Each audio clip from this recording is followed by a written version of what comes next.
అందరికీ నమస్కారం. ఈ రోజున ఒంగోలులో ఈ రాష్ట్రం తెలుగు రాష్ట్రాల్లో ఉన్న కొట్టేవాళ్ళందరం కలుసుకోవడం జరిగింది. ప్రతి 3 నెలలకు ఒకసారి ఒక ప్లేస్లో మన కొట్టేవాళ్ళందరూ కలిసి మాట్లాడుకోవడం, అట్లాగే చిన్న వేదిక ఏర్పాటు చేసుకుని తమ అభిప్రాయాలు తెలియజేసుకుని రాబోయే కాలంలో ఈ కొట్టేవాళ్ళు ఉన్న ఎవరైతే ఇబ్బంది పడుతున్నారో వాళ్ళందరికీ హెల్ప్ చేయాలనే ఉద్దేశంతో మంచి కార్యక్రమం స్టార్ట్ చేయడం జరిగింది. దాంట్లో భాగంగా ఈ రోజున ఒంగోలులో ఎంఎస్ఆర్ కళ్యాణ మండపంలో నిర్వహించడం జరిగింది.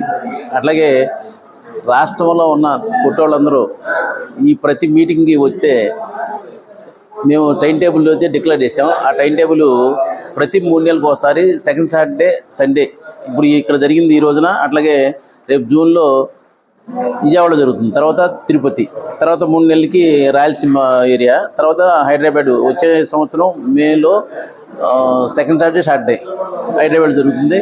అట్లాగే ప్రతి 3 నెలలకి రాష్ట్రంలో ఉన్న కొట్టేవాళ్ళందరం సుమారుగా 1,00,000 మంది ఉన్నాం.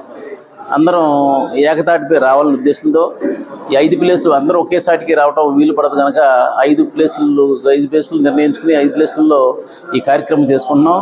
మెయిన్ కాన్సెప్ట్ ఏంటి, మన కొట్టేవాళ్ళు ఉన్న వాళ్ళు ఎవరన్నా ఎడ్యుకేషన్ పరంగా ఇబ్బంది పడుతుంటే వాళ్ళకి సహాయం చేయటం, అలాగే ఆర్థికంగా ఇబ్బంది పడుతుంటే వాళ్ళకి ఏమైనా మన వంతుగా సహాయం చేయటం, అట్లా ఏదైనా జాబ్ పరంగా కానీ వ్యాపార పరంగా కానీ ఒకళ్ళొకళ్ళు సహకరించుకుంటూ రాష్ట్రంలో ఉన్న 1,00,000 మంది కొట్టేవాళ్ళందరూ ఎటువంటి ఇబ్బందులు లేకుండా కొనసాగటం కోసమని ప్రయత్నం చేస్తున్నాం. ఈ ప్రయత్నంలో భాగంగా ఈ రోజు ఇక్కడ కార్యక్రమం పెట్టడం జరిగింది.